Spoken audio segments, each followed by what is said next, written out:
one hand thôi. Rotate, hai tay nằm cổ chân luôn, nằm cổ chân.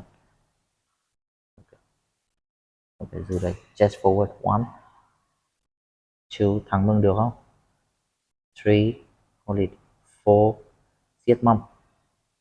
Five, six, seven, eight, nine, ten. Ok, change leg. Change lên trước đi, lên trước nha, gối chân lên trước. Ok, lên. Gối chân ở đây luôn. Ok, one hand. Okay. Hai chân. Đây. Chân sau đi, chân sau, nhìn thay, nhìn thay, nhìn thay. Đúng rồi, chân sau nữa.